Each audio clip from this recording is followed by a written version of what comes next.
ನಮ್ಮ ಇವತ್ತಿನ ರೆಸಿಪಿ ಸ್ವಲ್ಪ ಸ್ಪೆಷಲ್ ಹಾಗೆ ನ್ಯೂ ರೆಸಿಪಿ ಅಂತಲೇ ಹೇಳ್ಬೋದು. ಕಡಲೆ ಬೀಜದ ಪುಳಿಯೋಗರೆ ತಿಂಡಿ ಹಾಗೂ ಲಂಚ್ ಬಾಕ್ಸ್ಗೆ ಕ್ವಿಕ್ ರೆಸಿಪಿ ಹಾಗೆ ಟೇಸ್ಟಿ ರೆಸಿಪಿ ಅಂತ ಹೇಳ್ಬೋದು. ಎಲ್ಲೂ ಸ್ಕಿಪ್ ಮಾಡದೆ ವಿಡಿಯೋ ನೋಡಿ. ನಮಸ್ತೆ ವೀಕ್ಷಕರೇ, ಎಲ್ಲರಿಗೂ ಸವಿ ಕಿಚನ್ ಕನ್ನಡಗೆ ಸ್ವಾಗತ. ದಯವಿಟ್ಟು ಸಬ್ಸ್ಕ್ರೈಬ್ ಮಾಡಿ, ಸಪೋರ್ಟ್ ಮಾಡಿ. ಇಲ್ಲಿಗೆ ಸ್ಟವ್ ಹಚ್ಚಿ ಬಾಣಲೆ ಇಟ್ಟು ಇಲ್ಲಿ 3 ಸ್ಪೂನ್ ಆಗೋಷ್ಟು ಎಣ್ಣೆ ತೊಗೊಂಡಿದ್ದೀನಿ. ಅರ್ಧ ಸ್ಪೂನ್ ಸಾಸಿವೆ ಹಾಗೆ ಅರ್ಧ ಸ್ಪೂನ್ ಆಗೋಷ್ಟು ಜೀರಿಗೆ, 1 ಸ್ಪೂನ್ ಆಗೋಷ್ಟು ಕಡಲೆಬೇಳೆ, 1 ಸ್ಪೂನ್ ಆಗೋಷ್ಟು ಉದ್ದಿನ ಬೇಳೆನ ಹಾಕ್ತಾ ಇದ್ದೀನಿ. ಸ್ಟವ್ನ ಲೋ ಫ್ಲೇಮಲ್ಲಿ ಇಟ್ಕೊಂಡೆ ಇದನ್ನೆಲ್ಲ ಫ್ರೈ ಮಾಡ್ಕೋಬೇಕು. 1 ನಿಮಿಷ ಫ್ರೈ ಮಾಡ್ಕೊಂಡ್ಮೇಲೆ ಕಡಲೆ ಬೀಜನೂ ಹಾಕ್ತಾ ಇದ್ದೀನಿ. 1 ಕಪ್ ಆಗೋಷ್ಟು ಕ್ರಿಸಿಪಿ ಆಗಬೇಕು ಕಡಲೆ ಬೀಜ ಎಲ್ಲ. ಅನಂತರ ಇಲ್ಲಿ ಖಾರಕ್ಕೆ ತಕ್ಕಂತೆ 4 ಗುಂಟೂರು ಮೆಣಸಿನ್ಕಾಯಿ ಹಾಗೆ 2 ಬ್ಯಾಡಗೆ ಮೆಣಸಿನ್ಕಾಯಿ ಹಾಕಿದ್ದೀನಿ, ಬಣ್ಣ ಚೆನ್ನಾಗಿ ಬರುತ್ತೆ ಅಂತ.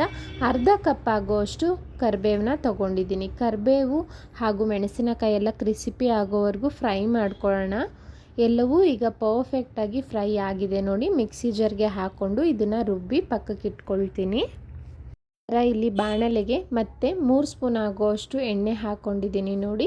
ಒಂದು ಸ್ವಲ್ಪ ಸಾಸಿವೆ ಸಿಡಿದ ನಂತರ 1 ಸ್ಪೂನ್ ಕಡಲೆಬೇಳೆ, 1 ಸ್ಪೂನ್ ಉದ್ದಿನಬೇಳೆ, 1 ಸ್ಪೂನ್ ಆಗೋಷ್ಟು ಕಡಲೆಬೀಜ ಎಲ್ಲವನ್ನು ಮತ್ತೆ ಲೋ ಫ್ಲೇಮಲ್ಲೇ ಕ್ರಿಸಿಪಿ ಆಗೋವರೆಗೂ ಫ್ರೈ ಮಾಡ್ಕೋಬೇಕು.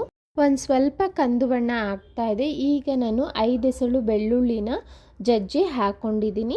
ನಂತರ ಒಂದೇ ಒಂದು ಬ್ಯಾಡಗೆ ಮೆಣಸಿನ್ಕಾಯಿ, ಒಂದು ಸ್ವಲ್ಪ ಕರಿಬೇವು ಹಾಕ್ಕೊಳ್ತಾ ಇದ್ದೀನಿ. ನೀವು ಬೇಕಾದರೆ ಹಸಿ ಮೆಣಸಿನ್ಕಾಯಿನೂ ಹಾಕ್ಕೊಳ್ಬೋದು ನೋಡಿ. ಇವೆಲ್ಲವನ್ನು ಫ್ರೈ ಮಾಡ್ಕೊಳ್ತಾ 1 ಚಿಟಿಕೆ ಹಿಂಗನ್ನು ಹಾಕ್ಕೊಳ್ತಾ ಇದ್ದೀನಿ. ಹಿಂಗೆ ಹಾಕೋದ್ರಿಂದ ನಮಗೆ ಒಳ್ಳೆ ಫ್ಲೇವರ್ ಕೊಡುತ್ತೆ. ಮನೇಲಿದ್ದರೆ ತಪ್ಪದೆ ಮಿಸ್ ಮಾಡದೆ ಹಾಕಿ. 1/4 ಟೇಬಲ್ ಸ್ಪೂನ್ ಆಗೋಷ್ಟು ಅರಿಶಿನ.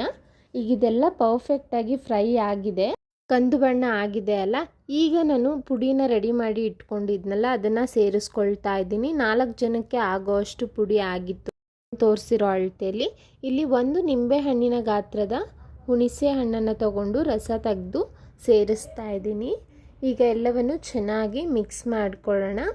ನಂತರ ಇದಕ್ಕೆ ರುಚಿಗೆ ತಕ್ಕಷ್ಟು ಉಪ್ಪನ್ನು ಹಾಕ್ಕೊಳ್ತಾ ಇದ್ದೀನಿ. ಆಮೇಲೆ 1/4 ಟೇಬಲ್ ಸ್ಪೂನ್ ಆಗೋಷ್ಟು ಸಕ್ಕರೆ ಹಾಕ್ತಾ ಇದ್ದೀನಿ. ನೀವು ಬೇಕಾದರೆ 1 ಇಂಚ್ ಆಗೋಷ್ಟು ಬೆಲ್ಲನೂ ಸೇರಿಸ್ಕೊಳ್ಬೋದು. ಇದೆಲ್ಲ ಒಂದು ಸ್ವಲ್ಪ ಗಟ್ಟಿ ಆಗಬೇಕು. ನಮಗೆ ಪುಳಿಯೋಗರೆ ಗೊಜ್ಜೆಲ್ಲ ಆಗುತ್ತಲ್ಲ ಅದೇ ಥರ ಗಟ್ಟಿ ಆದಮೇಲೆ ನಾನು ಸ್ಟವ್ನ ಆಫ್ ಮಾಡ್ಕೊಳ್ತಾ ಇದ್ದೀನಿ. ಗೊಜ್ಜನ್ನು ನೀವು 15 ಡೇಸ್ ಫ್ರಿಡ್ಜಲ್ಲಿ ಸ್ಟೋರ್ ಮಾಡಿ ಇಟ್ಕೋಬೋದು ನೋಡಿ. ನನ್ನ ಗೊಜ್ಜು ಎಷ್ಟು ಬೇಕೋ ಅಷ್ಟು ತೆಗೆದು ಇಟ್ಕೊಂಡು ಇಲ್ಲಿ ರೈಸ್ನ ಸೇರಿಸ್ತಾ ಇದ್ದೀನಿ. ಉದ್ರುದ್ರಾಗಿ ಮಾಡಿ ಇಟ್ಕೊಂಡಿದ್ದೆ. ಈಗ ಮಿಕ್ಸ್ ಮಾಡ್ಕೊಳ್ತಾ ಇದ್ದೀನಿ. ಚೆನ್ನಾಗಿ ಕೈ ತೊಳ್ಕೊಂಡು ಕೈಯಲ್ಲೇ ಮಿಕ್ಸ್ ಮಾಡಿ, ಆ ಕೈಯಲ್ಲಿ ಮಿಕ್ಸ್ ಮಾಡೋದ್ರಿಂದ ನಮಗೆ ಅನ್ನಕ್ಕೆ ಗೊಜ್ಜು ಚೆನ್ನಾಗಿ ಹೊಂದ್ಕೊಳ್ಳುತ್ತೆ. 15 ನಿಮಿಷ ಬಿಟ್ಟು ನೀವು ಸರ್ವ್ ಮಾಡ್ಬೋದು. ಮಿಕ್ಸ್ ಮಾಡಿದ ತಕ್ಷಣ ತಿನ್ನೋದಕ್ಕಿಂತ 15 ನಿಮಿಷ ಬಿಟ್ಟು ಸರ್ವ್ ಮಾಡಿ ಟೇಸ್ಟ್ ಮಾಡಿ ನೋಡಿ, ನಿಮಗೆ ಗೊತ್ತಾಗುತ್ತೆ ಡಿಫ್ರೆನ್ಸು. ನಮ್ಮ ಇವತ್ತಿನ ಹೊಸ ರೆಸಿಪಿ ನಿಮಗೆಲ್ಲ ಇಷ್ಟ ಆಯಿತು ಅಂದ್ಕೊಳ್ತೀನಿ. ಪ್ಲೀಸ್ ಸಬ್ಸ್ಕ್ರೈಬ್ ಮಾಡಿ ಹಾಗೆ ಲೈಕ್ ಮಾಡೋದನ್ನು ಮರಿಬೇಡಿ. Thank you.